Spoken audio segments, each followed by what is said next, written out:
What's up, everyone, and welcome back to the Replayer Podcast. My name is Dan, and with me is my co-host, Pagan. Hi. Hello. Hello. What's up, Pagan? What's up, buddy? What's up? What's going on? What's up? What's up? What's up? What's going to happen? What's up? What is going to happen? And welcome to the Replayer Podcast. This week, we are joined by replayers Cal and Laurie. How you guys doing? Yeah. Hello there. Thanks, good. Classic Cal. Hello there. Hey. Real suave. Episode 2. Real suave. Yeah, like way back when there was no video. Cal. Back in the day. There was me. Yeah, sorry, episode 2. There's me, the universe, and everything. Well, thank you guys so much for joining us this week this is now episode 3 of season 2 of the Replayer Podcast. Episode 55. Wow. Yeah, I think do we need to Crazy. start renaming them now? Do we need to start because it's episode 55. Now do we no, we got to keep it because otherwise we don't know when we get to 100. Most podcasts It just keep sounds more consistent numerical order. Okay. They just keep going. They don't do them by season so much. Fair. And it also sounds cooler when you start getting into the hundreds. Yeah, one day. One day, yeah. One day fairly Not fucking far. soon. You're I'm more not than gonna halfway lie. there. More than halfway, yeah.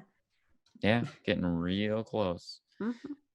Anyways, so Cal, this is your third time back on the show. And Laurie, this is your first time on the show. Yes.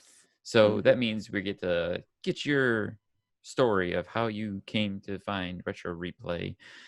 I'm calling it the Replayer Journey. I don't know. Pagan tried calling it something else last week. No, listen, I coined the Replayer Journey and you made fun of me for it. So I thought maybe I need to try and change it. And ever since, you've not been able to come up. Dude, you've made fun of me before when we said this. I feel like the first time I've said Replayer Journey. I think I did too. And I was like, Replayer Journey? Yeah. And ever since, you've not been able to come up with a better solution. It's so a thing.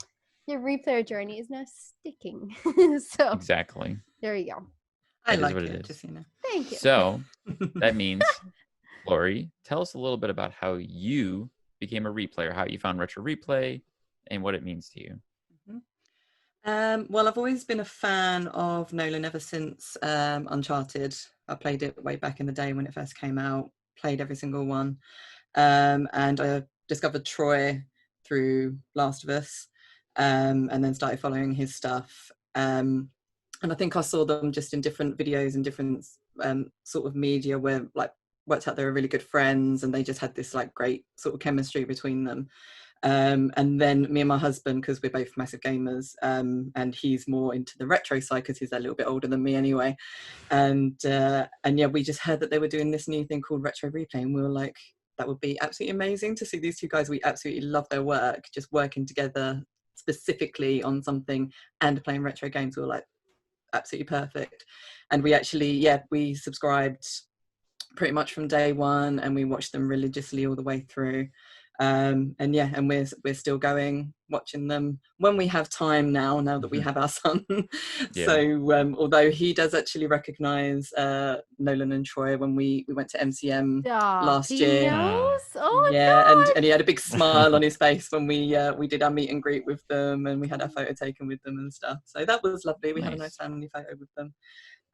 In terms of community, I've not really been able to get into the live side of things, again because of my son. I don't really have the time. It's not on when I can be around and stuff. But I don't know how long I've been with a Facebook group, but I just find I'm in there daily because I just love the community side. I love how welcoming everyone is. I mean, I've been in gaming communities for years now, and some of them can just get really toxic, and there's all jealousy and just loads of different sort of just bad atmosphere. But I just find in Retro Replay we just don't have that at all, and it's so nice to actually be in that sort of community, and that's why I love to be part of it. I wish I could be in the live chat more, or actually be in it, but it's just timing with stuff. Yeah, and it's going to be pretty late for you by the time the live is up over there, right? Yeah, live I don't UK even know what midnight. time it is. Yeah, Midnight so here. I've been in bed at least 2 hours by then. Yeah. I think the live chat starts at around 11, really kicks off after like 11:30, and then the episode goes live at midnight, and it's super hard to stay awake. Like especially when my son's up at 6, it's tough. It's actually kind of a little easier for me now because I changed time zones since I started doing the podcast. So I'm actually a little closer. It was a little less time gap. It's actually a little earlier now for me when I watch the show than it used to be. That's good. But I'm not 6 hours, 7 hours, 8 hours ahead like some people are entirely different sides of the planet. Yeah.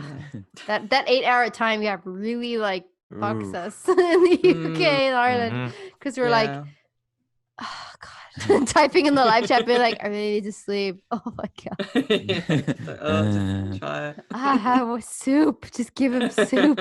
Just throw sleepy soup, sleepy soup, sleepy soup, and then you wake up the next day and like be like, why is my bank account so low? What happened? You realize you've been donating soup in your sleep. Replayer's worst nightmare. Yeah. It's probably happened. I'm not gonna lie. Well, Cal, you've told us your replayer journey plenty of times before, but why don't you just give us some of that velvety smooth Cal-ness? Right. Long ago in a distant land. Wait, wrong intro. Well, like I say, Retro Replay started up, what was it, 2 years ago now? It feels longer. 3 now, yeah. Yeah, so it started up and I'm like, I'm actually interested in this because these are two people I actually enjoy hearing a lot of. So decided to watch, liked it a lot. Community was great. Met a load of replayers at Comic-Con, including one very lovely Pagan. And it was and so many cool. others. Yeah. It was a fun time and I've been stuck with them ever since. I haven't been able to unglue them. So, yeah, I am forever bound. I can't remove myself. I love everybody too much. Oh.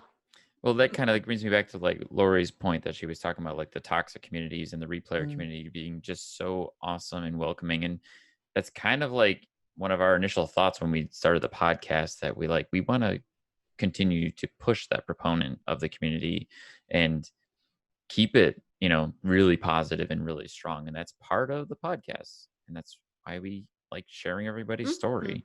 Totally agree with that. And hey, Retro Replay seems to like it, so we must be doing something right. Yeah, it's just, I think it's like ultimately like I think somebody before, I think it was Wendy who said that before, where it was like the community is a reflection of what the show is. And I feel like that's totally true. Like the show is so open, so funny. It's a little dark humored, but we're all just a little dark. And now we're all friends, as Chris would say, like we're all just kind of like, we all get along. And like you said, Laurie, like with the Facebook page and everything, it's such a good community. And like people enjoy engaging in conversations daily on those sites, on Discord, on Facebook, on Twitter. So it's just a really fun and wholesome community to be a part of. Definitely. For sure. I think Dan will like totally agree with me on this. Like it's like over the last year or whatever, like this is the highlight of our week. Like getting to meet and talk to new replayers, getting to talk and catch up with other friends of the show that have been on here before. Like it's kind of like it's the best way we found to sort of get involved in this community more and find out more about you guys, and we just love it. Just love being a part of it. So yeah. Oh, and on that note, I actually want to give Jacori, Stephanie, friend of the show, a little shout out for her replayer newsletter. Yes. She gave us a shout out in our 1-year special anniversary that we had featuring Drew, and she was talking about like how much it's meant to a lot of people in the community and how it's inspired other replayers to start podcasts and do more creative avenues and venues. And it's just like, that's awesome. Like our silly little idea that we came up with randomly and inspiring others to do creative things. It's awesome. It's fucking cool, right? Yeah, it's fucking cool. It's fucking cool. Well, let's move on to our little questionnaire of getting to know our replayer guest. Which it's good that we have kind of like a new face and not an old face, but a returning guest with Cal, because we've been getting more people who've been kind of like watching the newer episodes rather than going back and listening to the audio ones. Not to mention, I can't blame them. Our quality's gotten a lot better. So, more professional. I don't know about professional, but sort of Well, halfway there. But either way, let's get your side of things, even though you've answered these questions before, Cal. We'll start off with, what was your introduction to gaming? Let's start with you, Cal, on this one. Oh, introduction to gaming. Let me try and go back in time. Let's see how far am I going. Take a corner up the internet, and then I'm back here. Introduction to gaming was mostly just watching older siblings play games. Like I remember watching my brother play Sonic a lot, because that was when the Sega Mega Drive was out, the year that I was sort of bored. It was out for a bit. Watch one. Remember Metal Gear in '98 when I was 4 years old, because that's a very good memory. Then we actually played games myself. The first game I played, completed on console owned, was N64, Super Mario 64. First game I completed on my own. It was rewarding feelings where you just like, I just did something. I'm proud of myself. Not to mention throwing Bowser off the castle, whipping him by the tail. Yeah. Yeah, get out of here. And ever since then, I've gotten better at games, I think. It's just been fun times ever. It's been fun times ever since. Awesome. Yeah, dude.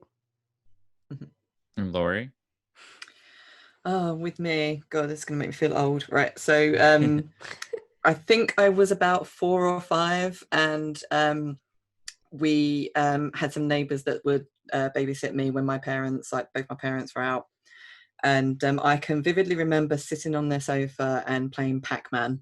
That's literally probably my first ever gaming memory I have, is playing Pac-Man and just being absolutely addicted to it and not wanting to go home because I just wanted to keep playing.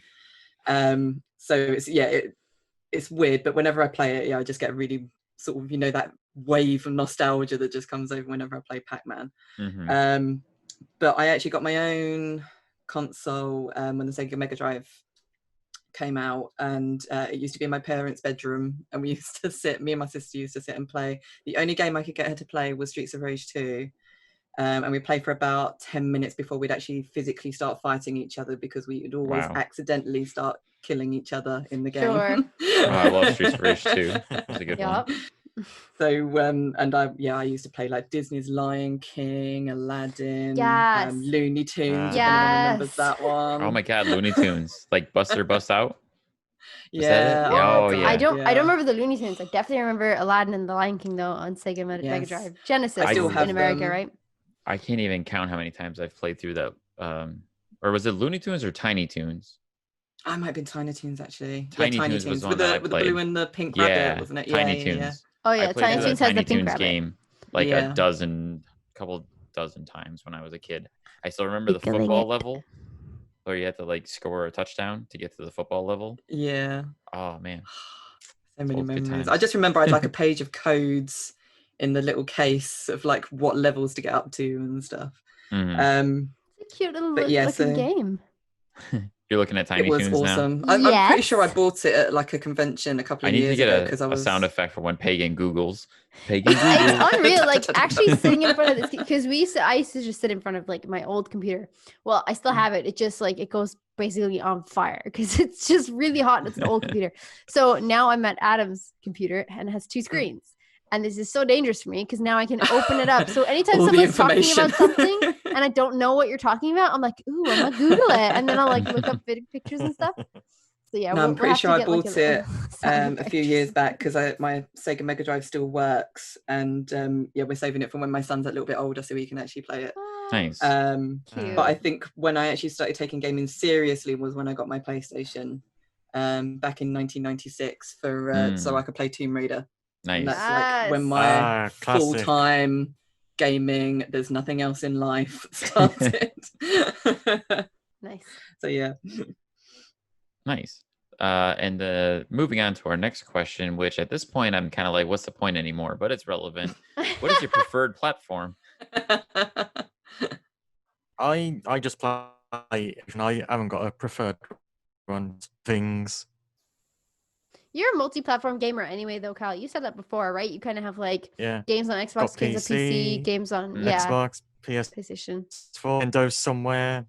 and PSP somewhere as well, I think. Nice. Yeah, well, thank for you, me, Cal. Yeah. I'm Thank not you the for the only one. non-answer. Just kidding. Yeah. Well, I like I'm Cal shocked. play on everything. I don't All of have, the above. I do have a preference. Just tick but all I the have boxes. everything. It's like if you ever take a survey that says what systems do you own, check all that apply. It's like, you know. Yeah. What was After that, Laurie? checking all of them, you'll see that there's a tiny box at the bottom. That Yeah, says all the above. and you're Yeah. like, for fuck's sake. Tick that box too. Just take it as well. Just to make a point. Yeah, All I'm of them. pissed off now, and I'm like, for God's sake, I went through this whole list. All of them. Sorry, Laurie, Yes. go ahead. No, yeah, for me it's been PlayStation since day one. Dabbling in PC a bit, but yeah, I have a slight aversion / allergic reaction to Xbox. Allergic reaction. I just when I see the controller, I'm just a bit like, ooh. Okay. Dude, I had I've met my mother's like boyfriend for the first time this weekend, right? And then he has a son, and he's 14 years old, and he was like, oh, you might be able to talk to Sam because he plays video games. So I was like, neat, this is gonna be great. And I was like, hey buddy, what do you play? Xbox. And you're just like, cool. No. We have nothing in common. What do you play on Xbox? Thinking like Halo or Fortnite or Call of Duty or something that I would actually vaguely know. And he's like, FIFA. And I was like, cool. I have nothing to talk to you about. That's great. Yeah. I hope it's a Sweet. good game. Like, take care. I have nothing to come back with. Nice to meet you. We'll never talk again. So I'm not got like an allergic reaction like you, Laurie, but like I definitely have some sort of like, there's just the knowledge just stops. Like I don't have anything for you. I cannot engage in that conversation because I'm like, FIFA, that sounds fun. Great. Cool. Yeah. Like it's sports. And then he's like, sometimes I play it for like 15 minutes and then I get bored because, and I was like, yeah, I don't know, but yeah, sure. It's probably a boring game then. I don't know. Like you're 14 and your attention span is probably very small anyway because you want to go play outside with your friends or whatever. So it's like, oh. Actually play football. Yeah, because he does. He definitely does play football and he's like on a team and everything. And I'm like, okay, well, that's probably why. He'd be like, oh, this is boring. I'm going to go outside and play with my friends. I'm like, okay, bye. Get some vitamin D, get actually outside. Yeah, that's it. But no, it's funny you say that about like when I've been watching the podcast and that you see that majority of them play PlayStation, because in my life it's like the majority of people play Xbox. Really? Yeah, I am pretty much probably 1 in 5 out of people that I know that actually play PlayStation or solely PlayStation. I know a lot of people that play multi, but most of the time it's Xbox. So yeah, when I was watching, I was like, really?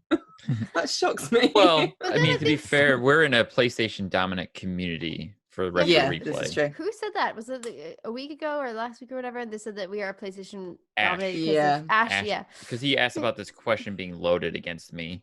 Because I'm the Xbox guy. Like if you look at our logo, Pagan's got the PlayStation controller. I've got the Xbox controller, and I prefer Xbox, but I know this is a PlayStation dominant community. It's majorly, fans of Uncharted, fans of The Last of Us. That's true. And to be fair, retro replay is about classic games, PlayStation or otherwise. True. Mostly Nintendo at that point. If you're going back far enough, it's mostly Nintendo or arcade. Yeah, or Sega. Well, I'm assuming most of them are on emulators anyway. But the reason that so many people gravitate towards retro replay is because they're used to Nolan from Uncharted and Troy from Last of Us, which of course are PlayStation exclusives. Yeah. And that's, completely understandable. And back to your point about the controller, like I completely understand that. The controller preference is a big thing about, what you prefer to play on. For me, I prefer the Xbox controller. It makes more sense to me. It's bigger, it's chunkier. The PlayStation controller is a little small for my hands. I tend to cramp up a little bit. It's tiny personal preference. And I think we said that before about the PlayStation 5 because that must have been a common complaint about the PlayStation controller. It's quite small. Yeah, I was PlayStation 5 looks quite big. I actually don't mind. I like both controllers. I feel more comfortable with the Xbox controller in my hand. It feels a little bit big for me, but it's just because the buttons are orientated differently. Like they're mapped differently. So that bugs me. So when they're Pagan, like pressing like X, I'm pressing dipping. B. Yeah. Dude, I'm falling asleep now. It's just because I've turned sideways in my chair and I'm like, I can't get comfortable for some reason. Yeah. But yeah, I don't know. I'm digging the new controller, and I think like controller preference is a big thing. I think, Laurie. Definitely. And I think that's totally true, because I think a lot of people also just like prefer to play something like the Switch, and it's just much bigger and wider. Now, you get like a little platform. The Switch has got its Pro controller that's shaped like an Xbox controller, and I'm very happy about that. True. But again, the buttons are different, and I just can't. After years of being conditioned to where the X is, I will never be able to press the X in the like square position, because I just don't get it. Yeah, I remember the one time I actually had to play, like I had no choice, I had to play an Xbox controller. I went to a Tomb Raider promo event, and it was when the first reboot game was coming out, and they were basically giving you like the first 10 minutes. It was like Lara's first kill, and it was all like quick time events, and I was like, I'm not getting these buttons right, because I just kept getting killed. Like, that's not it. Fuck is A? Yeah, but this makes no sense. A doesn't exist in my world. What are you going on about? So here's the ultimate question. Cal, do you play on PC with a controller? It depends how comfortable I feel. If it's going to be an action-oriented game where I know there's going to be quick time events, it's got to be a controller, because I'm faster on a controller. Now with that, what kind of controller? It depends. I actually use a PS4 controller with a program that makes it think it's an Xbox controller. So the game could be like, we could use this. Oh, okay. It makes no sense. I know, I'm the same. I was like, that seems like a lot of work for me. I'd rather just get a standard like PC controller that looks like the Xbox one. I can work with both. Like, I know where the X button is on an Xbox and where it is on a PlayStation. I'm just okay, people. X is square, square is square, X is X, triangle's Y. I'm all good. You see, the problem is like I know where it is, but I just don't trust myself to press it. Do you know what I mean? Like I know X is in the square position and Y is in the X position. If that makes sense for PlayStation. Yes. So I know those are there, but I always have to look down. So in a quick time event, I'm dead because I'm like, oh, yes, that's me. Because I also do PC game from time to time, and I love that the PC gaming and Xbox controllers are integrated with each other with Windows. Yeah. And you can literally just sync up an Xbox controller and just go and play a PC game with it. It's just super convenient, and it's cool that you can use a PlayStation controller too in the same way. And I think I've tried that out and tested it before just to do it because you can. So it's always fun. Oh, and I've tried the app on your phone, like where you can play like your PlayStation like on your phone, which is just insane. I'm like, this is really cool. I'm never going to do it again, but it's very cool, but completely pointless. Yeah. So anyways, I have a funny feeling the next question is going to be really easy. Do you have a favorite game, Laurie? I wonder what it is. This is really hard, actually, because I don't really have one favorite game. Okay, you can say a few. I guess I have a favorite franchise. Well, part of a favorite franchise, naturally Tomb Raider. Halo, but I don't like the new Tomb Raiders. Halo. I knew it was Halo. It's Barbie. Yeah. Oh shit. Barbie Dreamhouse. Run! Oh boy. No, the classic Tomb Raider. Of course. Is my favorite collection of games. But I think like Last of Us Part 1 is probably my absolute favorite game. If I was to be like a gun to my head and be like, you have to choose one, I'd say over Tomb Raider? That's strong. Because I've been playing classic Tomb Raider though recently, and I love the gameplay and I love everything about it, but the replayability is there with Last of Us, and I think that's what kind of pegs it for me. And closely second would be Skyrim as well. I've loved Skyrim for years. After my husband rage quit because he spent ages trying to get a horse and then it died within the first 5 minutes. I thought it was hilarious. So. No! It bugged out and drowned in I feel the pain. Oh God. Ouch. Yeah, I was like, I have to play this game. So and I've been addicted ever since. But, nice. But yeah, Last of Us Part 1, definitely. Nice. Okay. Cool.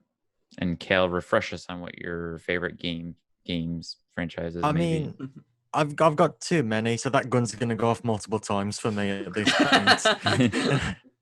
Well, no, I like a lot of series. I like the Yakuza games series, like Metal Gear Solid. I like Uncharted. I like GTA. The list goes on. There's too many games to say I like this one only. So just give me all the things. That reminds me, I remember when you came on the show previously and you had mentioned Yakuza, and I was like, I've always thought those games were really interesting, but I've only ever played the zombie one before. Dead Souls, it was the spin-off stuff. Yeah, that was the only one I've played up until now. I've played Kiwami because it came to Xbox.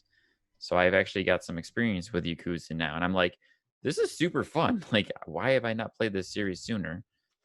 I definitely need to put a little bit more time into that game if and when I get a chance. I feel like somebody's recommended that to me recently. But I've I don't see that as a Pagan game. Yeah, I've never picked up a Yakuza game. It's a very Japanese game. Like to sum up a sub story. Japan? What are you trying to say, Dan? I said it's not a Pagan game. Well, yeah, it's probably not. Yeah. It's not Barbie Super Sports. You know what I mean? It's not Barbie Sports. It's not. I mean, yeah, that's a legendary game. Thank you. To sum up a sub story in Yakuza 0, you have to teach a dominatrix how to be a dominatrix. Oh damn! I think you'd enjoy it just because it's absurd. It's like watching an anime that's super serious, but then has the side content be filler sub stories. Yeah, fair. I noticed that's the best way to describe it. When I was playing the game, I was like, the main storyline is super intense and dramatic, and I'm like, this is like watching a hardcore anime, kind of like I'm not gonna remember the name of it. There's a fighter anime that I used to watch that was really intense and really dramatic, and I forget what it's called now. I will look that up later. But it's also crazy, silly, and goofy at the same time, and it's so contradictory of itself that I'm like, I can't believe this is the same game that I'm playing from moment to moment. I don't think I've ever played anything like that. Nope. Yeah. Myself and Laurie are like, can't relate. Have fun. You'll enjoy yourself. Yeah. Like 1 minute you're like staring down a Yakuza boss for a fight to the death, and it's like the most intense like moment out of The Godfather you've seen. And then the next moment you're in a karaoke bar singing a ridiculous karaoke song, and I'm like, this is so goofy. Like, what happened? So bizarre.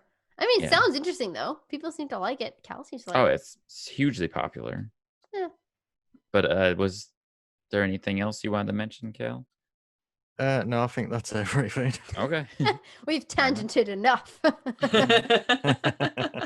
So with that, we like to ask, what games would you like to see on Retro Replay? Like when they're back on the couch proper, you know, they're talking about having guests on the show, and we want to know, what do you want to see them do a episode of Retro Replay playing? I've yet to get my Ikari Warriors, even though Drew knows I want it. Not bitter at all. Yeah. Drew's like, yeah, sure, Dan. He said Ikari Warriors was cool. He did actually. He did. So how about it, Laurie?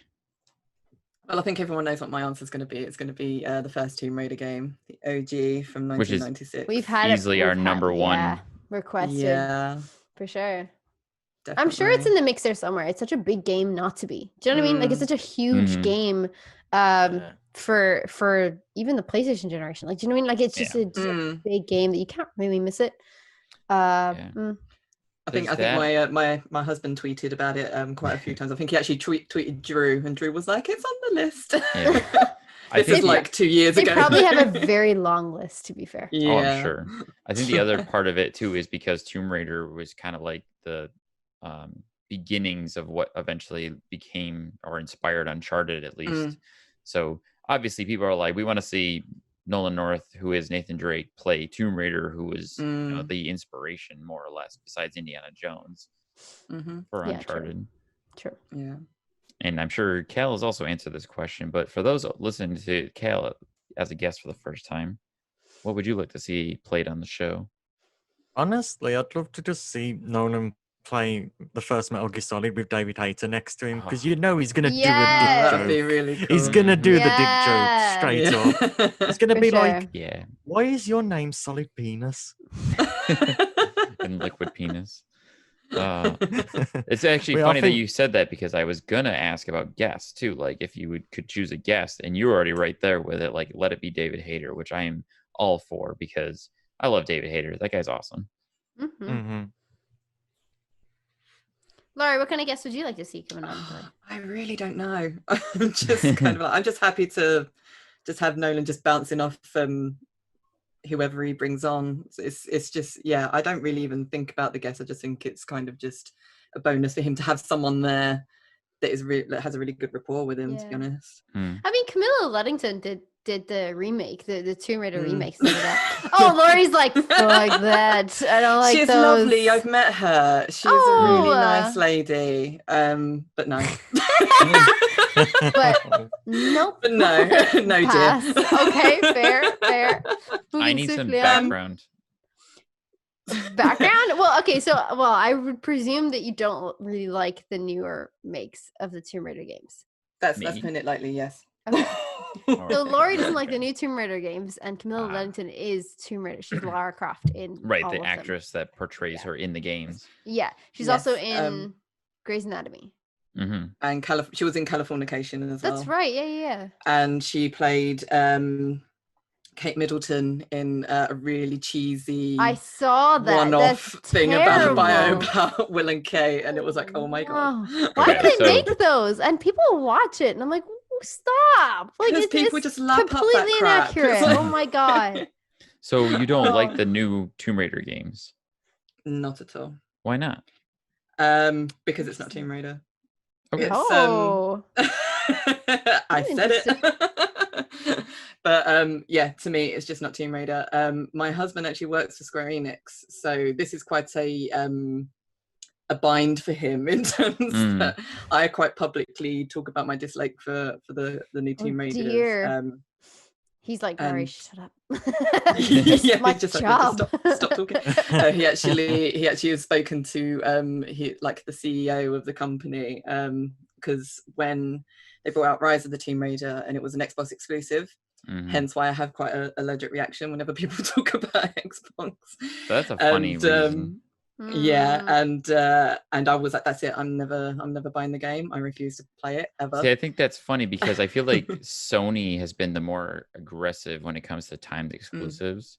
For sure. Yeah. But then it's a fucking shit show when Xbox does a timed exclusive. Like, how dare you? I mean, I didn't think, like, I saw that. I did that when they announced Rise of the Tomb Raider and that it was going to be an Xbox exclusive. I was a bit like, oh, okay, well, I guess I'm going to have to get it on Xbox then. Yeah. But I mean, it's not my preferred platform, but I was still really interested in that game. And I love that game. I think that game is really great. I've still never played it. I've watched my husband play it. You've never played it, but you don't like it? Laurie, wait, so you've seen it? You've seen the whole game? I watched him play, like, because obviously, like, on one of my older YouTube channels, because I was playing through all the Tomb Raiders, and I played the reboot, and then it came to Rise, and I was like, no, I refuse to play it. I'm not going to play it. So my husband played through it for me, and I was sat with him, and we were talking about it, and I was like, I really don't think like I'm missing out on much. I was like, this is kind of like a cheap Uncharted, to be honest. See, I didn't feel that way at all playing it. I thought it had its own unique personality and different. Yeah, I think it's just. Yeah, I wouldn't. I mean, I can see where you're coming from. Like, definitely see where you're coming from regarding the Uncharted thing. But I just think like they've done a really good revamp of not an older game, but like just the essence of something. Like they haven't rebooted anything. They haven't remade those games. They've come up with completely new stories. Now, I'll admit, I'm not massive a fan of like the second or third one, but the first one, I'm loving that. The way that she just started with this innocence and then just kind of slowly becomes a badass, and you're like, oh god, this is so cool. What it boils down to deep down is the fact that Crystal very much are very anti-classic Tomb Raider. Ah, okay. So didn't know that. Yeah, it's kind of like trying to think of how to say it without being really rude.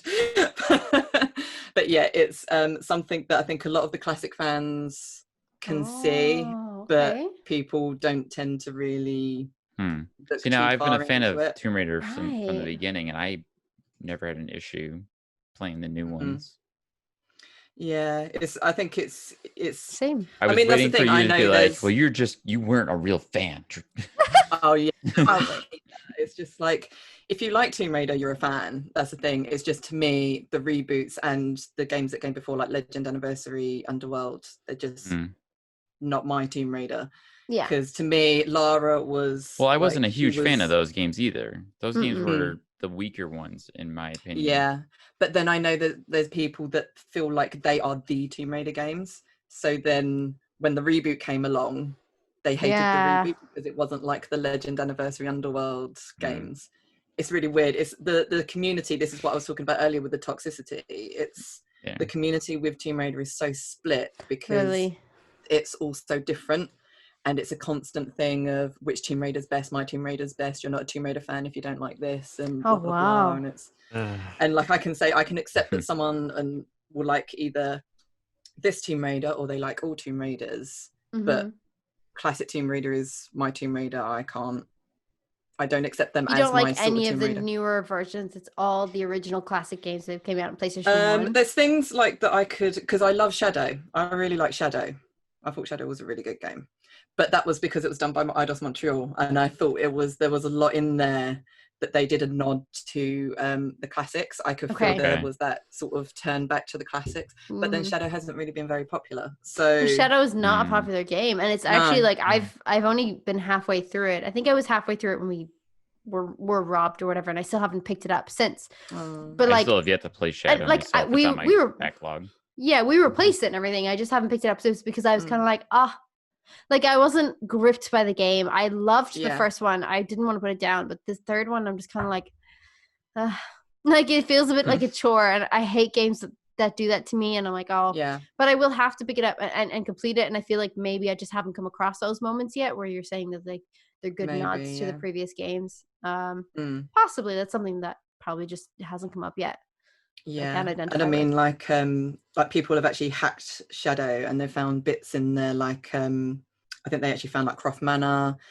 I don't know if they found dual pistols. They found her braid, like things that fans have been asking for years. And Crystal were like, "Oh no, we don't have the technology for that."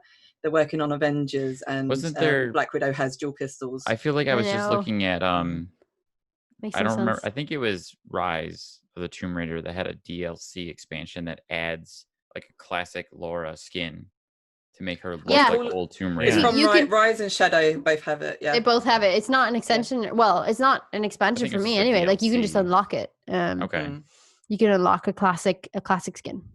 I was going to say, I should admit, I have played one part of Rise, and that is the manor, because there's like a side quest in Croft Manor, and that's because a friend of mine at Nixie's worked really hard on that. That's so cool.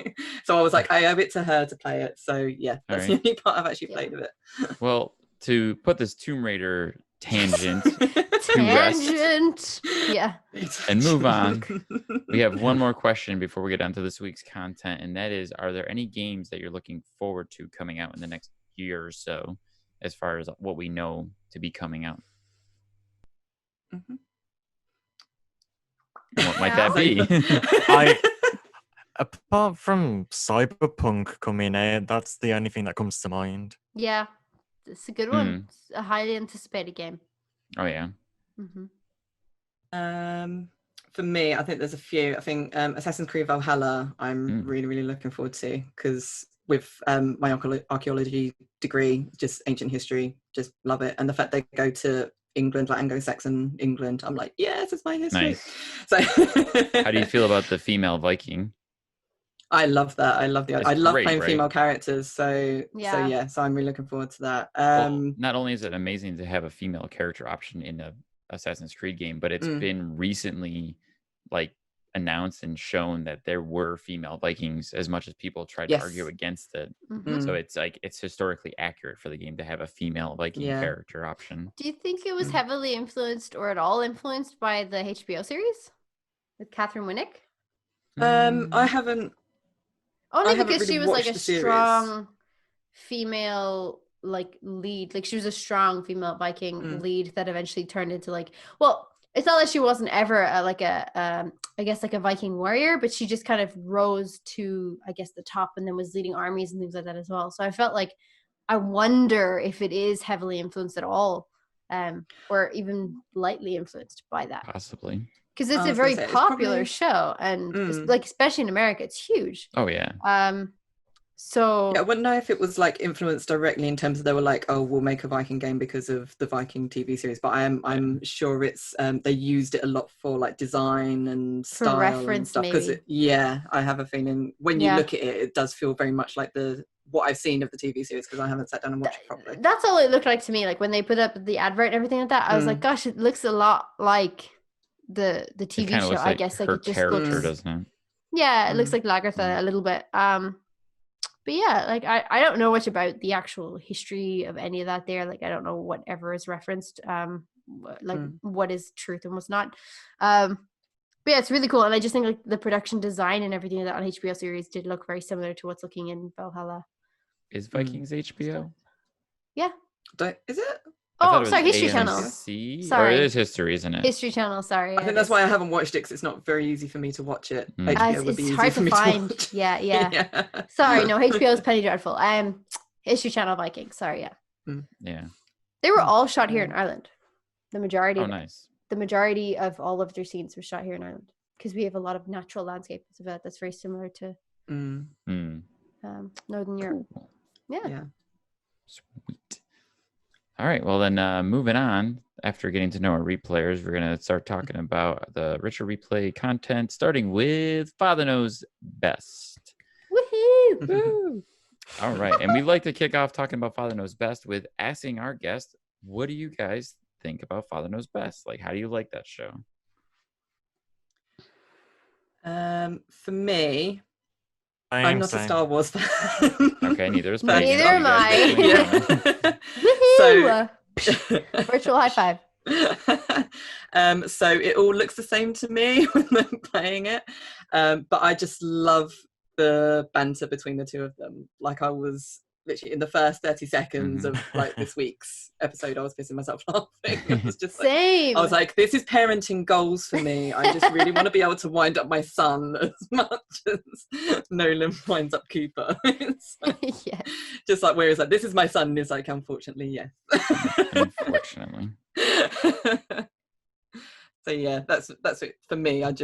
They could play any game. I just love the dynamic, right? And that's kind of the hope, at least for the most part, just that dynamic of Father Knows Best. Just Nolan playing with his son Cooper, regardless of what game they're playing, because hopefully they're going to move on to another Legos game after this that's not Star Wars, and we get a little bit of a difference in the fan base there. But either way, what do you think of it, Cal? Honestly, I like it because their banter reminds me of the banter I used to have with my dad back when he was still alive. It's just a load of you wouldn't think, oh, this is how you would act with your father. It's just like, no, this is how it's going to be, and you're just going to have to deal with it.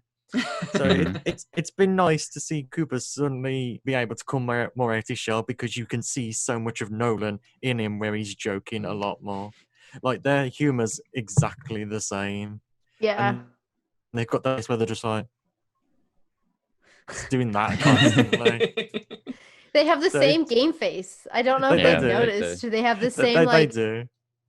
Concentrated game face because they're all trying to concentrate real hard. It's so funny. I did notice in like the early episodes, though, you could tell the difference. You could tell like with Cooper, who was a more seasoned gamer, because he just kind of just had that flat, like blank face, like he was really concentrating. Then Nolan's just like, it's just like, he's like no, really he's making all the jokes and cracking all the jokes. Yeah, it's great. I just like it when his face just turns off. It's just like, yeah. and it like it's just really fun to just see him do anything, because I think if more parents were like that, the kids would be a lot better, I guess, because it's just act silly. That's it. You get like Nolan's like in his 50s now, and he still acts like a child. So it's like just have fun. That's it. Just have fun.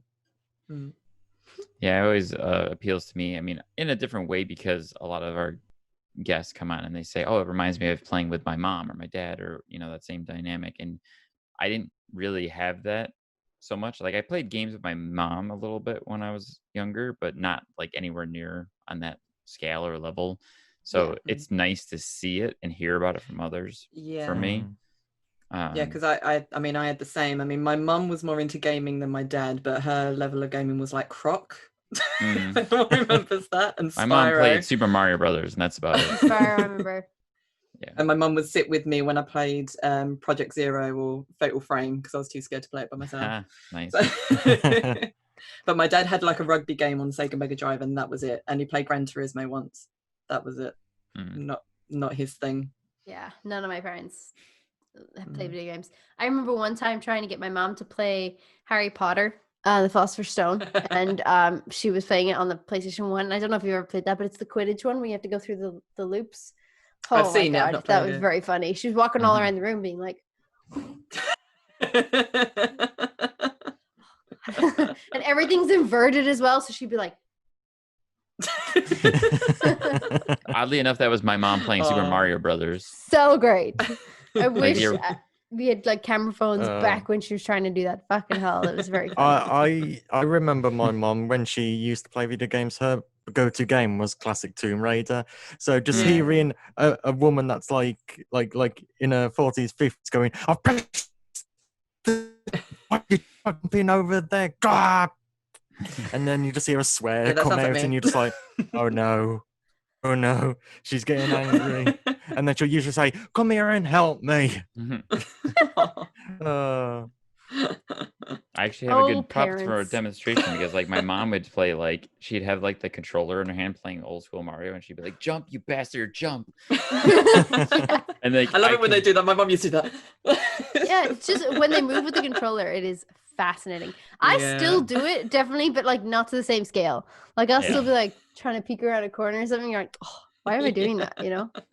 But I grabbed my Game Boy for reference too, because like my mom would come to visit, and she out of curiosity, she'd be like, "Oh, do you have Mario in some form or fashion?" I'll hand her my Game Boy, like, "Here you go," and like I'll watch her going like this with it. I'm like, "How are you gonna look at the screen when you're going like this with it?" I always thought that was funny, but a few gaming memories I have. Good times. Anyways, good times. Cooper and Nolan have a pretty amazing dynamic, and a couple of my favorite moments that are starting to be integrated into the show is now that they're starting to do like the cutaways. Like shout out to Steph and Drew working in those cutaways, and it directly reflects Cooper's ability to start making these references and acknowledging certain things. Like he's starting to show a kind of a wisdom that we wouldn't have known. Yes, for sure. Yep. Yeah. So it's opening up these great opportunities, especially like he used the word pleb, and Nolan was like, "What the hell's a pleb?" And we got this great My cutaway. sister used to call me a pleb. Yeah, we get that here a lot. I was like, you pleb. Yeah. And as much as you may not like Star Wars, there's these great Star Wars things, by Robot Chicken and by Family Guy that Nolan and Cooper were both. Yeah, they were making these something dark side, because I'm pretty sure I own that one. Yeah, I think that's when from I was into my Family Guy phase. Family Guy one, right? Where it's like something dark side. I own that, and I actually thought that was brilliant. Yeah. And that the cutaways of the Emperor from Robot Chicken were like some of my favorite moments. Yeah. That and like when there's a part where he's going down an escalator and there's stormtroopers going by him, and like all the stormtroopers are like saluting him, and he's just like, "Stormtrooper, stormtrooper, stormtrooper." Stormtrooper, like he's getting super tired of constantly greeting the stormtrooper. Yes, I've seen that bit. Oh my god, I loved all the Robot Chicken stuff. By the way, I loved like when he was talking to Lando, and he gets into the elevator. He's like, "Pray I don't alter the deal further," and then like closes the door, and he's like, "Oh man," and then he opens the door again, and then he changes the deal, and he's like, "Oh what?" And he's like, "That is the word. Pray I don't alter it further," and then like gets back in the elevator. Robot Chicken shit. Robot Chicken shit. Robot Chicken stuff. Chicken shit. Okay. Because there was just, there's stuff in their shit. Yeah. Robot Chicken shit is excellent. I highly recommend. And it shout out to Cooper for pulling out that random joke that they did on the Family Guy thing about the get ready to suck some Dak, because I've watched that I don't know how many times, but for whatever reason I completely forgot that joke even existed. And then they had that cutaway of Dak flying up at the Emperor and just pew, suck some Dak. I think probably one of my favorite moments is the beginning of this. I was in bits. Where he was like, do you want to read the scroll, the credits? And he's like, yeah, sure. As what? And just without missing a beat, as soon as Cooper is like, boom, Christopher Walken, he just goes straight into it. Yeah. Oh, that nearly broke me. I was watching it on the boat over, and I was like, that was so funny. Covering the laugh. Yeah, that was a great intro. Very good. Yeah. Nolan's Christopher Walken at its best. that guy is just the fact so he didn't even get sharp. to finish the read through. Yeah, he just saves off. Super sharp. Did you guys have any favorite moments from that you can recollect at this point? I think it was just the very beginning. I can't even remember what he was doing, but he was like he was like oh, he's trying to break Cooper, and I was like, and Cooper's just sitting there like, for God's sake. And I was like, I love that. Like I said, that's parenting goals for me. Honestly, the fact that Nolan expected to break Cooper when he was just like for ages, right? And then he's like, how do you not break? And then Cooper's just like, I'm just used to it. I was like, oh my God, what has Cooper been put through to get to this point where he's so desensitized by his father that he's just like, can we just get on with the show? I mean, it did get broken about the bear stealing money or something, that one episode way back. Oh man, that broke me so badly. That was good. Stars like asleep next to me. At that. Yeah. Stars like asleep next to me, and I'm just going. Right, when you have to cover the laugh, it's the worst. I don't want to wake somebody up, but I want to laugh at this thing. Everybody behind you thinks you're crying, on the boat and everything, because you're like. You're doing the shoulder convulsion. The shoulders trying to keep it in. Turns out you're just laughing your ass off. Shout out to trying not to laugh while in bed with another person, and you're trying your damnedest to not just violently convulse and wake them up. I don't know why, but the way you said that made me think you were intimate with the other person and you're trying not to laugh in bed. So you're just watching the episode halfway through. You're just batting on them. What are you doing?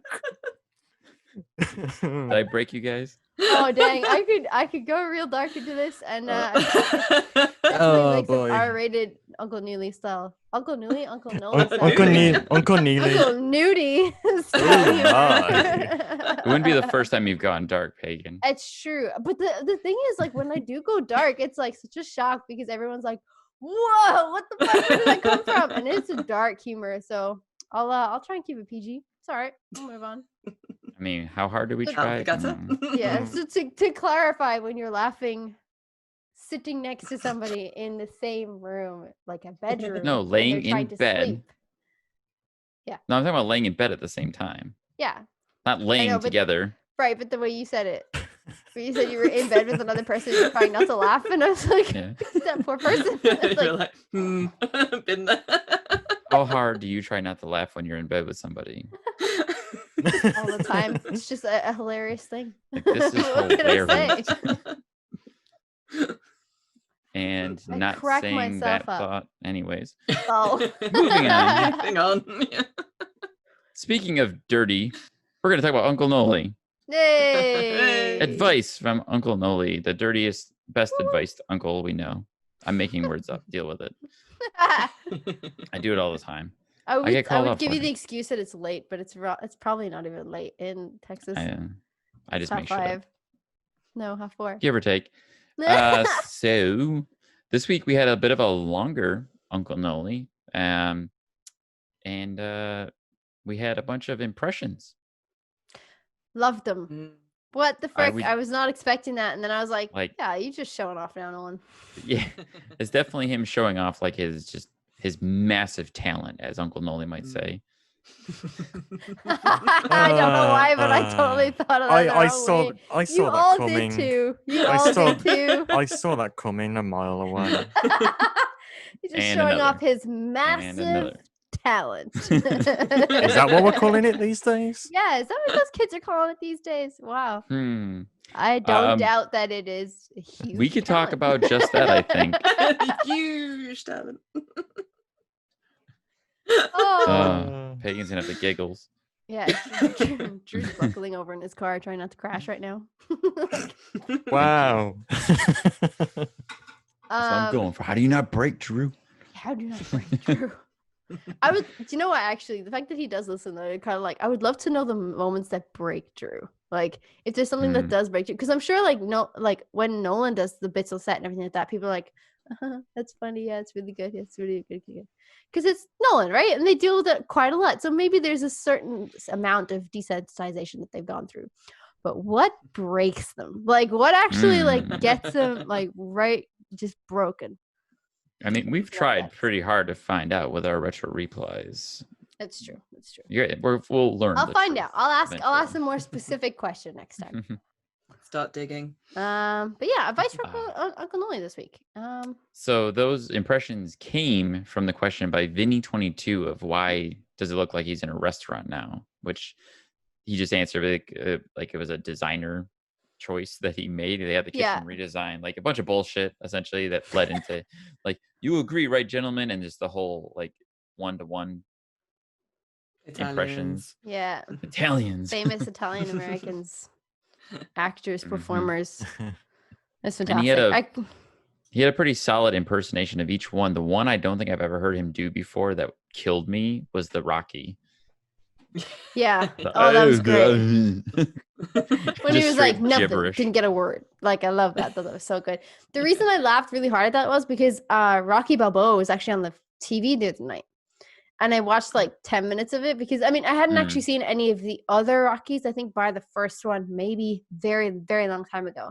So I hadn't really seen them. And he came on and it was just a scene with Sylvester Stallone talking. And I was like, wow, I'm going to need subtitles. Like, I literally don't know what he just said. Like, I have no idea. I feel really bad. Oh, shit. You're like, now I get it. Yeah, now I totally get this. Like, I mean, I've seen him in other stuff before. Oh, what was a big movie that he was in with like every other big action star? Expendables. I was gonna say Expendables. Like, I've seen him in that, and I understood him in that. But whatever was happening in this scene in Rocky Balboa, I had no clue what he was saying. I was like, oh my goodness, this is funny. Like, I remember finding out my sister-in-law had the biggest crush on Rocky Balboa. No way. She grew up in 80s Poland, so it was one of the only films that got through to her. It was like really big in Poland, so she was just like, oh, I just absolutely love him. I'm like, hey, listen, don't see it, to be honest. He's a good-looking guy. I'm not gonna lie. I don't think he's not good-looking. I think he's a good-looking chap. Yeah, I think I was just kind of like, we've moved on since then. There's many other people right now. I was like Henry Cavill, you know, like sure. they sort of... Oh, come on, Henry Cavill doesn't hold a stone to good old Sly Stallone. Good old Sly. I wanted to shout out another one that I thought was pretty awesome. Was the guy who, I'm assuming this was part of the bit, he asked Uncle Noli about his Saab. He's like, my Saab 93 is dying. Recommendations for a new car. And they did a throwback joke to Marty's Saab dealership. Yeah, the Saab. I love that. Because that's what you do when you buy one. Yeah. Saab. I was just talking about this the other day when we were walking down on the beach, myself and Adam, and we came across a car that was parked on the side. It was a Saab. And I was like, Saab, what you do when you get one? And Adam's like, what? And then I had to explain that's where Marty Kensington's Saab dealership was, right next to Phil Kensington's sales store. Mm-hmm. I did the whole bit. And then as soon as we did that, I came home, and that was you revoked Monday. Adam's replayer card. That was Monday. And then Tuesday we got Uncle Noli, and it was the joke with the Saab. And I was like, I am psychic. Or it's just a really big coincidence. Just sent Saab vibes. Sending the Saab vibes. They don't pre-record those at all. Like, no. What is time? Anyway, yeah, it was a great throwback. I really loved that one. I like the one about the cheat codes where they were asking about immortality, and he's like, I think video games are the best way to do that. So cheat codes, which is fucking incredible, because if you really dive deep into that content, right? What is the key to immortality? I choose video games, #cheat codes, right? Forget the cheat codes for a second. Nolan's voice has been immortalized as Nathan Drake in Uncharted. That will probably live on for a very long time after we're probably gone. Because people are still talking about retro games that have only just come out in like when games started in the 80s, right? So can you imagine like 10, 15, 20, 30, 50 years from now where people are actually looking at our games thinking that they're retro? And they're like, who's that Nolan North chap? He was great. It was actually the similar thought process that I went through when I first saw that and heard the whole like video game answer. And I was like, oh, like his whole spirit is immortalized in video game. Right? Yeah. How cool is that? God damn. Yeah. He really does have a secret to immortality. He does. Him alone. He and maybe does. a few others. The only person. There's no one else that works on the game, right? There's no other cast. He does all the voices for all the major people. I mean, I'd play a game if it was just Nolan on his own, just improvising everybody. Yes. He could do would it. be quite fun. It's Yeah, like he could it's do like it. hearing Robert Atkin Downs everywhere, except it's just Nolan. Yeah. I think the one that sticks out for me is probably because I stick to that sort of advice myself. When someone says, should you forgive and forget? And he said, I think you should forgive, but don't forget. And I'm like, yes, I stick by that wholeheartedly myself. So I was like, yeah, that was definitely one of the more like solid pieces of like, advice. Cal, did you have one? I actually haven't seen the episode yet, so I'm just nodding and agreeing, going. You're like, well, you're gonna catch up on a really good one. Well, I'll give you this one. Somebody asked, "What is 1 + 1?" And he said, "You fucking moron." Yeah. Because the person was like, "I'm confused." And he's like, "You're confused because you're a fucking idiot." Like, 1 + 1 is 2. Arithmetic. Algebra. Algebra has. Oh no, he X and did Y. say arithmetic. Yes. Yes. I mixed up my algebra and arithmetic. Hey, that's I suck okay. At math, so I ain't claiming So nothing maths for the anyway, maths. babe. So maths. Yeah, maths. Maths, yeah. Maths, yes. Plural. Yeah. Oh, Not maths. singular. We would always say we were going to go to maths class. Maths, plural. Yeah, we said math. The Americans definitely say math with a solid T. But then is it because you say arithmetic more? Arithmetic. That's just the way I pronounce TH. We just thought we were like smash. I also don't say TH. I don't say TH. I say TH. Oh, you don't say the ha. I don't say ha. I don't say H. You say the H. I say H. So in your head, the sound begins with an A and not a H. The letter is H, but the sound is ha. That's just English in America. No, hold up now. Back up a second. You don't. Okay, hold on. What? Okay, hold on. Who?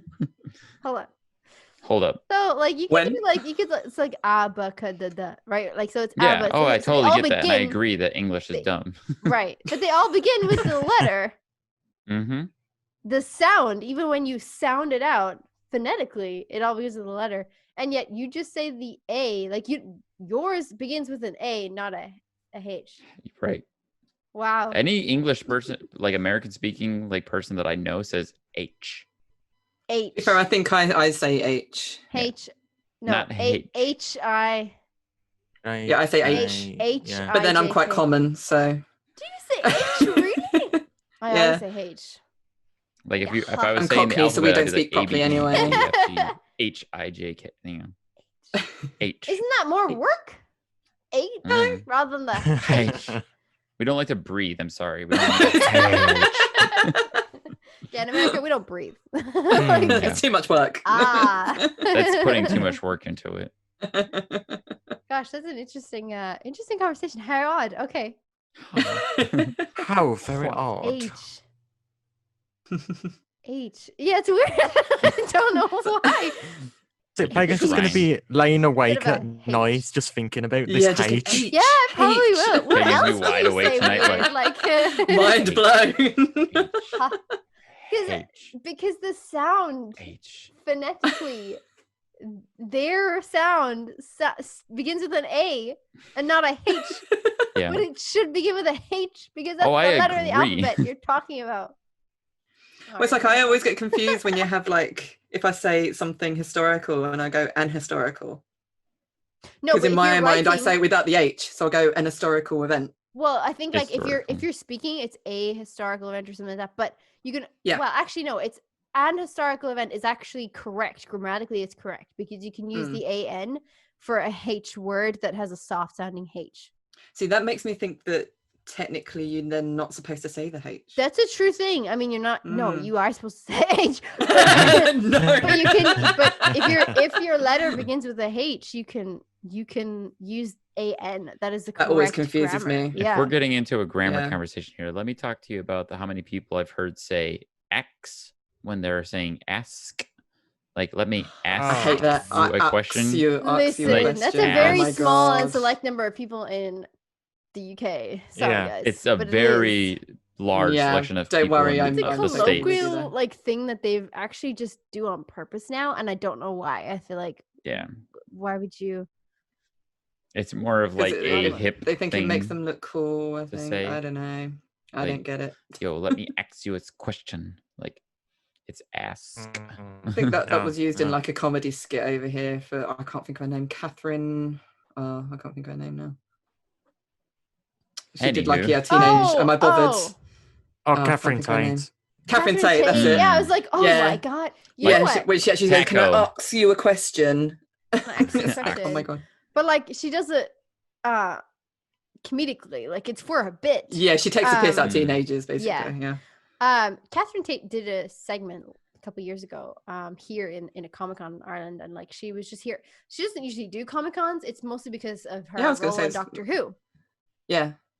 So people are just like super huge Doctor Who fans. So she did a 40-minute I guess segment here where she's just like, okay, well, I guess you could ask me anything. She was fucking amazing. Catherine Tate is probably one of the smartest, most wittiest people that's in the UK right now. Like she's just so fantastic. And she started it with, hey guys, I'm here to support everybody and I love Comic-Con and I love meeting everybody. But if you're going to ask me anything related to Doctor Who, unless I said it in a line, I have no idea what you're talking about. I don't watch the show. I'm not a fan. I haven't a clue. So go ahead and ask. Don't ask me Most Doctor people Who were just questions. like super happy because they just wanted to ask her stuff about like her show and like her comedy show and like how did she come up with like Nan and how did she come up with, I love her Nan. Oh, Nan's amazing. Fucking Liberty. So good. She just reminds me of my mum. That's really bad. Yeah. Sorry, Dan. You have to watch her. Like I've seen Doctor Who and I've seen her in that and I loved her in that and I fell in love with her as an actress then. I've only ever really seen her in her role in The Office, the US Office. Oh, she's in the US Office? She's in the US Office. She plays a British character. And there's one of my favorite scenes of all time featuring her has to do with a taco, where she's never had a taco before. And somebody's like, oh my God, you have to have a taco. That's like the best thing. And she gets a hard shell taco and she's looking at it and she's like, so this is a taco. Okay. And she's like, how do you eat it? And they're like, put it in your mouth. And she like holds the shell to her face and just like starts like pushing the food into her mouth. And I'm like, this is the best. And she's like, okay, there, tacos. Oh no, she's classy. I haven't watched them for So there's your reason to watch the US Office. I really want to see the US Office. The UK, the original Office, amazing, is gold. Yeah. Oh my God, it's so cringe, but it is gold. 2 seasons of it. I really want to watch the US one. I think I'm spoiled by US Office. Yeah. How many seasons is it now for the US one? 9. 9 long series. Time. I feel like there's only 3 in the I think it was right? just for the original. I think it was 3. Yeah. What I will say though is I think going from the US office to the UK office is much more difficult. Well, it's really different in terms of the humor, isn't it? It's hugely different humor. Like I feel like if you really love British humor and you've watched the original Office first, like there's just there's a different style. It's just this horrible cringe relatable comedy because I swear to God, my boss was David Brent. Like I worked for someone who was David Brent, and I was like, that is hilarious. You know the way, Laurie, you know the way like David Brent would come into a room and just be like, tea? Like you have tea on your table. Or he'd come in and be like, salad? Like, because you're eating a salad. Mm-hmm. My boss used to do that. He used to come into the sitting room and, you know, or just notice something about you and be like, haircut. And you're like, would you like to follow that up with a statement, sir? Like, is it just, I like it, I don't like it, did you get one? Like nothing. So I loved the UK The Office because it was so relatable. It's like really realistic. Yeah, I think so many people see their bosses I think a lot of Americans could say the same thing about Michael Scott, who was the mirrored character in the US version of The Office. Yes. I feel like that's Steve Carell, right? Yeah. Oh, okay. Yeah. Because he plays that really goofy, awkward boss who's trying way too hard to like be a friend with his, but he's the American version of it. It's a different, it's the same, but it's different. It's definitely different humor. Different humor. But I would highly recommend anybody listening, if you've ever wanted to watch The Office, even just watching 1 or 2 episodes of the original Office and then going to the UK one or the US one, because I just feel like going from the US to the UK, you'll get bored too quickly. I think US humor is very slapstick very quickly, whereas like UK humor is the US I don't know, wittier or darker or something. Sorry, the first season of the US Office is closer in tone and style to the UK the one. Original? It's the first season is only 6 episodes. It's very slow, it's very dry, very similar. It's actually my most like least favorite season because of that, because it's very like, and it's only 6 episodes, like there's not a lot there, and they changed that entirely into season 2. The tone and the speed of the comedy is very different after that. Oh, okay. And good show all around though. Either way, I still love The Office. Yeah, definitely. Anyways, random Office tangent aside. We're having lots of these tangents this episode. Lots of tangents. Yeah. So good. It's a good tangent filled, and Drew's gonna be like, you don't talk about retro replay anymore. We're gonna call out Drew show as many times as possible. No. We will talk about Uncharted 3, the definitive playthrough from this week, which was just Nolan and Richard, but really, who else do we need? Because not a lot happened in that episode other than Nolan dying. I felt so bad. I won the Deadpool. Did win. Thank you. Pagan won the Deadpool. I'm honored to accept this award. Speaking of the Deadpool, when the Deadpool was opened by Pyro, and he started taking offers by people, the numbers started flowing, and me as a joke put in 42. You guys are of life. UK. You should get that, right? Yes. Yeah. Please, yes. Yes. Nobody else really seemed to understand that when I said 42.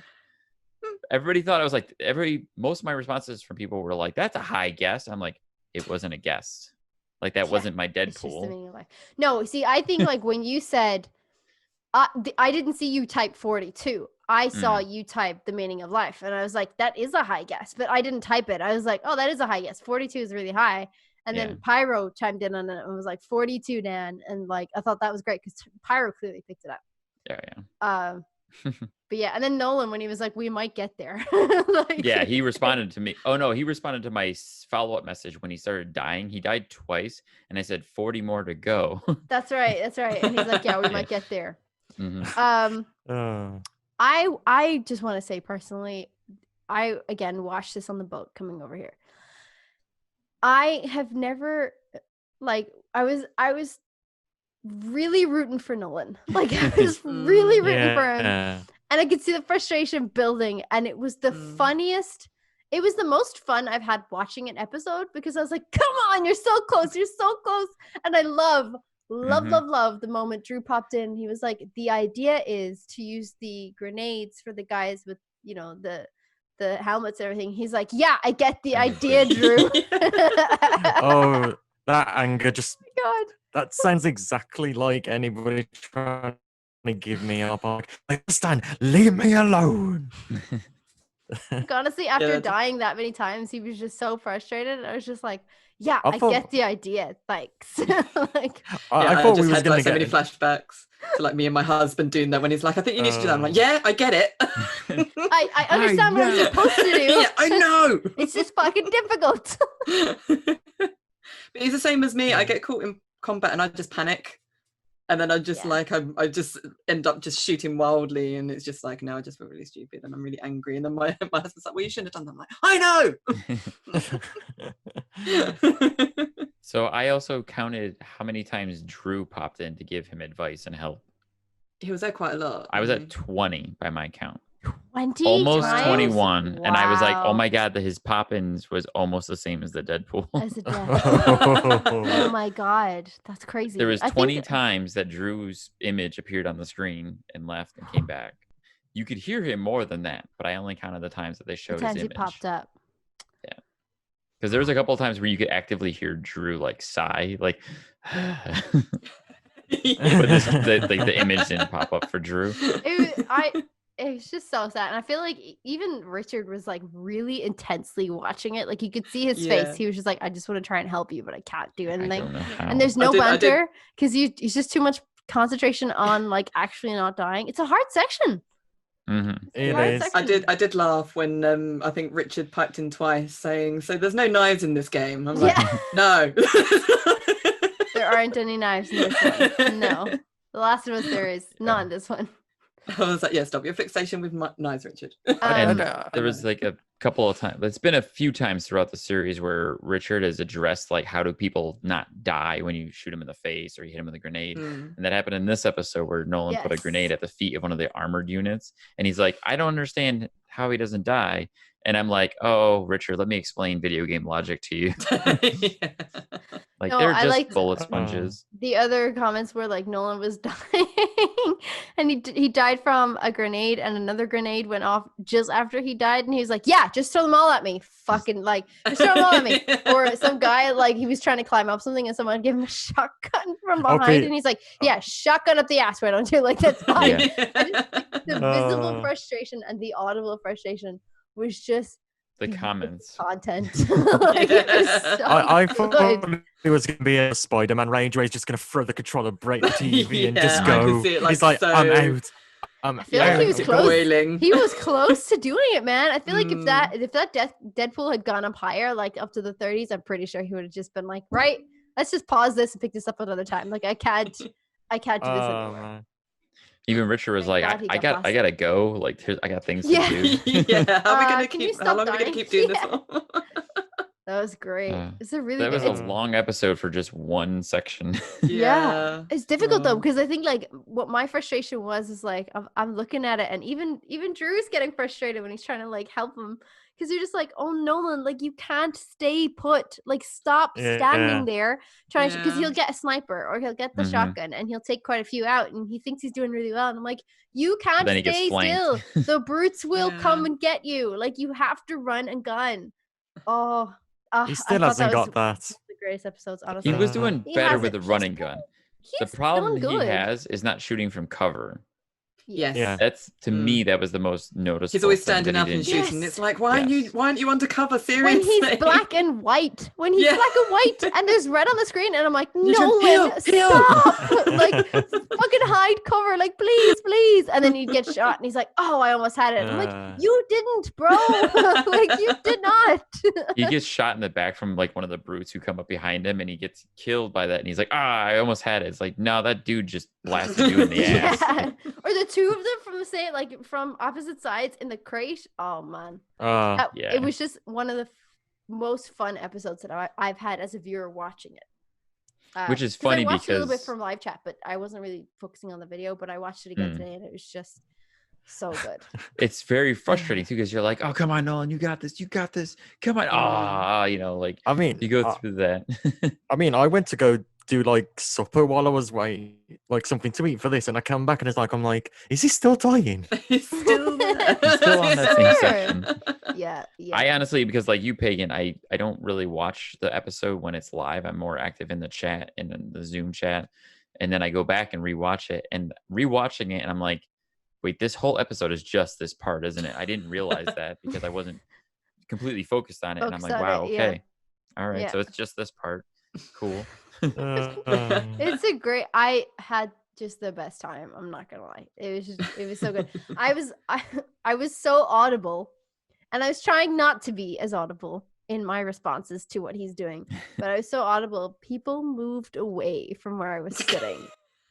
On the And ferry. it's socially distanced seating anyway, so there's already a blank seat next to me, and then there's a following seat over there, and I'm watching this, and my reactions just must have been like silence, and then just no. And I'm like, oh, come on, Nolan, fuck's sake, or like, oh no, like a proper squeal, because I'm like, no, you're so close, like,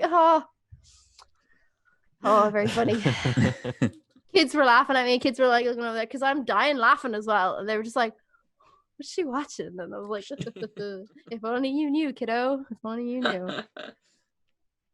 Yeah. So I can sympathize with Drew from the perspective of trying to coach somebody and like help them get through that area, especially because a few weeks ago, if you'll remember Pagan, I don't know about you guys, but I had talked about how I hadn't. Yes, I replayed this game, but I hadn't played it since it first came out back in like 2011. So my memory of the game was very dull. So I replayed through the game with Brandy, and we were taking turns on and off the controller. She had to play this part. So I was Drew, and she was Nolan, and it was exactly the same scenario. So Brandy watching this video back was like, oh my God, Nolan, I feel for you. And I'm like, Drew, I feel for you. That's tense though. Like, cause if you start like, if I get like encouragement, like someone is trying to help me and I'm like, please don't. You get snippy. Please don't. I am trying. I know. Like, I get it. This has happened now with The Last of Us Part 2. Like, I would be doing something and like Adam is watching me play, but it's so helpful because he'll be like, hey, you don't need to go into that building. Like, there's a couple of people in there that you actually don't need and you don't get much from it, so don't worry. I was like, great, that's cool. But then there's a big scenario where you have to clear the whole area. And then he'd be like, okay, so what you want to do is, and I'm like, I'm playing now. I was like that with Uncharted 4. Like, I was near the end sliding down a thing and I kept missing it for some reason because my timing just died, and then Star's there like, maybe you should do it, and I'm like, just like, my anger's on, I'm like, no, don't shout at her, she's so sweet. It's like, no, I have instant regret when I say anything. So if I see her go instantly quiet, I'm like, I've broken. So she gets hugs and everything after that. Oh, Cal, you're so sweet. You get those moments of like, I love you, but shut up. Yeah. It's just like, let me just hug you tightly. Yeah. Just so tight. It's like, shh, shh, shh, shh. Sleep time now. Sleep. Does it smell like chloroform to you? Oh, and there it is. I love you, but go away. I'm actually going to force her to go through Uncharted herself at some point and like record it maybe just to see how she does. Yeah, so that's great idea. That's going to be chaos because she always questions me, how do you know where to go on? I've never played it before, but I just know.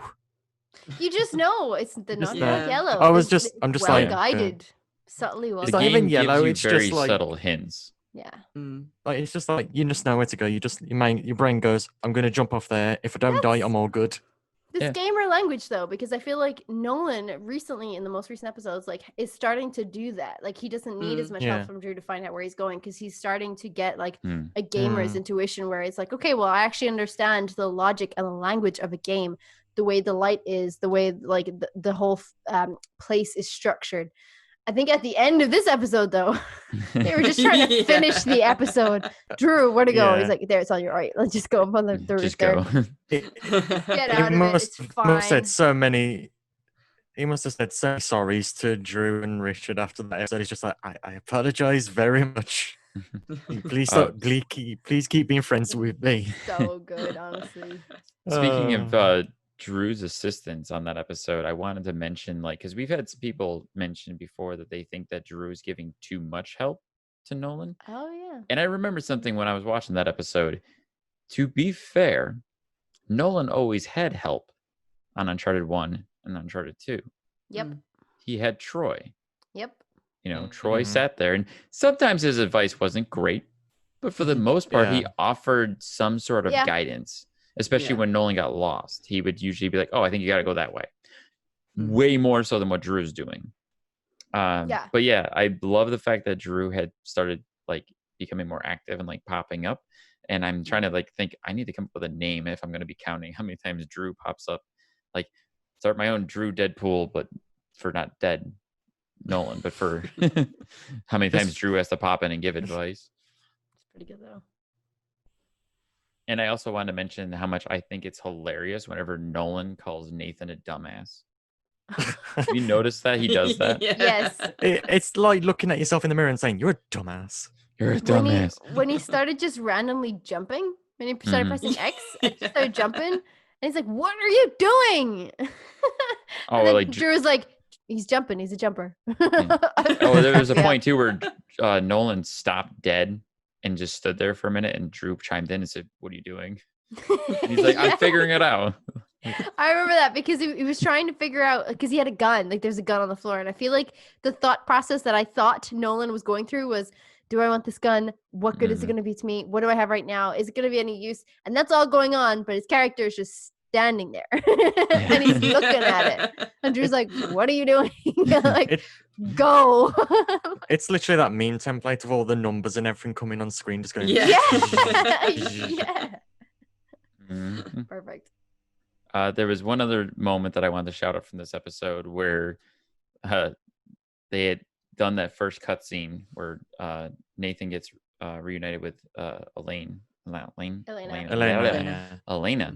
And it goes into it cuts from the one scene to the next, and Nolan makes a joke about them just having sex, hopefully. And like Richard was like, really? And then he's like, nah, probably not. You know, you can't finish while Sully's in danger. And I was like, oh like, boy, that was almost like a spat moment. Like, anyways, anybody else have any moments that stood out to them from that episode? I think it was just the general feeling of just feeling really bad for Nolan throughout that episode, and I was just thinking, shit, I'm planning on playing this on my channel, and I've just reminded myself how much I didn't like Uncharted 3. Oh, it was my least favorite Uncharted, definitely. Same. The Pagan. This was an argument from last week's episode too. Yeah, I was watching it and I was like, no, it goes 4, 2, 1, 3 for me. Okay, close. You're close, but not quite there. No, I'm just kidding. Like referring back to when we did Uncharted ranks last week too. We did. I think Uncharted 3 is still a good game, but in my mind, it's the weakest of them. Mm-hmm. Yeah. And Pagan's like trying not to rage right now. I like it more for Sully being more screen time heavy. That's right. It. Mine would probably be either 4, 3, 1, 2 or 4, 1, 3, 2. I love 3. On the end. I can't believe 3 is so good. Listen, I really liked 2, but I loved 3. I loved playing 3. But how do you not put 1 after 2 at least? Because it's the first one, and it's really good. I just think for me 2 just wins because of the set pieces. I think the set pieces were just epic, like with the building being like collapsing as you. True. That was excellent. I actually called my parents down. This is when I still lived at home, and I was just like, "You have to come and see this. This is just so cool." Like, I mean, I don't think 2 is a bad game. Oh yeah, I said the same thing about 3. A fantastic game. They're all amazing. I just think playing 2, I had the least enjoyment, I guess, out of that game. I don't know why. Maybe it was story, maybe it was something in the gameplay. I don't know. But 3, I absolutely loved. I loved being on the boat. I loved being in the shipyard. I loved being in the desert. Like, I just loved all of the sequence. I think it just gelled better with me. And 4 is my favorite. 4 was just amazing. Beautiful. Yes. Yeah. Fair enough. Anyways, moving on. Normally this is a part of the show where we would do our retro reply, but instead we're going to do something kind of old school podcast at this point. we used to very adamantly ask our listeners to send us in a listener voicemail. We didn't get many of those. We got some from Greg. My mom did one. And Greg and Pagan's mom. Of course, it's going to be Greg and Pagan's mom. Pagan's mom's message was very important because it let us know that Adam truly isn't real. Oh, yeah, I saw the whole joke about that. But this week, we have a new listener message, and we're going to listen to that right now. Hey, this is Josh Neff, short-time listener, short-time watcher of the show. Thought I'd drop a line and say you guys doing a great job. Totally help making time fly while working from home, even though Dan can't remember my name. Also, Jar Jar Binks is the greatest thing since sliced bread. Haters at me at Cool Hand Neff. At Cool Hand Neff, got you. Thank you, Josh. Thank you, Josh. That was awesome. Oh, dude, that was really sweet. So I actually hadn't listened to that until right now. Yeah. He's all about the Jar Jar Binks. Listen. If you want to know what he's actually talking about, me not getting his name right, it's because I accidentally called him Jeff in the chat once. Oh. Because his first name is Josh, and his last name is Neff. And I mashed the two together and called him Jeff. Thanks for your input, Jeff. Awkward. Yeah, thanks for your You got you, Jeff. Put that clip here. Like, as soon as that voicemail ends, put that clip there and be like, thanks for your input, Jeff. Jeff. Yes. Hard cut. Yeah, hard cut. Nice one, Kyle. Nice one. But that was awesome. Thank you so much, Jeff. Edit. Thank you, Josh, for that lovely little voicemail. Especially we haven't asked for those lately because nobody was sending them. It's so nice that he sent us one. Yeah. I don't know what I'm gonna put on the screen for the video because normally I put up like Drew or PJ's face. I might have to work up something new and fancy for. Let's see if you can get Josh's like Twitter I'm sure I can. picture or whatever. And then just put Jeff underneath. Jeff. Yeah. Thanks, Jeff. Thanks, Jeff. Yeah, I did shout out Josh the week before last because he gave me shit about my feelings on Resident Evil 2 and the bow gun and Claire. So he's a good guy. I like Jeff. I like Jeff. It's a thing now, Josh. You're going to have to deal with it. Yeah, deal with it. All right. Well, then we're going to move on to the part of the show where we give you guys a chance to tell us a little bit more about yourselves, what you've got going on, anything you want to share, socials, Twitch, Twitters, whatever. This is your time to shine. Kick it off. Let's start with Cal. I was going to say, I do YouTube under the same name as Solid Cal. I throw bits and pieces. It's like a mixed bag of sweets, I like to call that channel. I just put whatever I feel like sharing. I'm on Twitter. I post a lot of randomness, and I'm around Discord and stuff, so come say hi. And what's your username on Twitter? Same as it is here, Solid Cal. Okay. It's the same on Discord. Solid. It's everywhere. Yep. You're consistent. Your brand is consistent. Mm-hmm. Close. And how about you, Laurie? Yeah, mine's all over the place. So I have my Twitter, which is at Laurie, so that's LORI_EN. Then I have my general sort of gaming stuff, which is Confessions of a Gaming Mum on YouTube, where I do gaming, obviously. And I'm trying to attempt to vlog about life as a gaming mum, obviously, hence the name. Nice. And I also Twitch, I live stream on Twitch. At the moment, I'm currently playing Tomb Raider, classic Tomb Raider, on my Twitch channel, which is Gaming Mum Confesses. Because they wouldn't let me put Confessions of a Gaming Mum, so I had to change it. Oh, nice. And I also have a Facebook page, Confessions of the Gaming Mum, as well. Sweet. Nice. I didn't know you had a Facebook page. Cool. Is there anything else? It's where I tend to live mostly. I'm trying to get back into Twitter, but it mostly tends to just retweeting Tomb Raider rants. Yeah,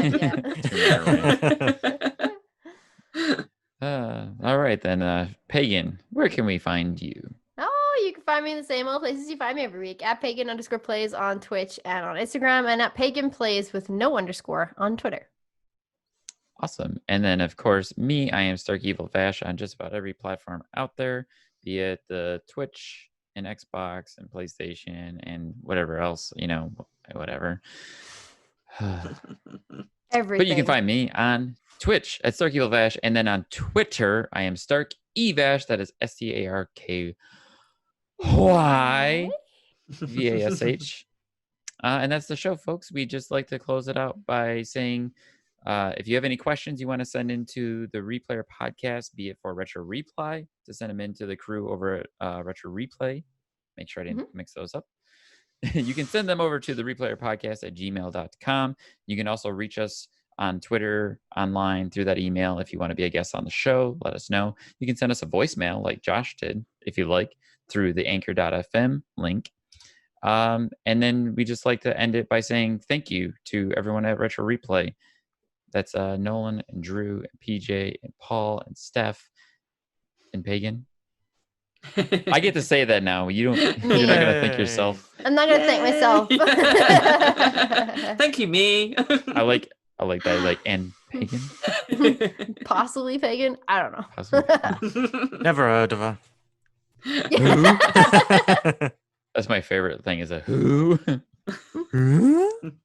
And lastly, you can find us, the Replayer Podcast, on Facebook and on Twitter at the Replayer Podcast to stay up to date with all of our new shows, uploads, and news. Anything else like that, feel free to DM us, any of that other stuff. So lastly, thank you, Cal. Thank you, Laurie. It's been amazing having you guys on. Thank you guys for coming on. Thank you so much. It was lovely to be here. It's always a pleasure. Aw. Oh, you. Feel the love. The love. Anyways. Oh, we're everyone at the same time. Yay. Yay. All right, with that, folks, game over.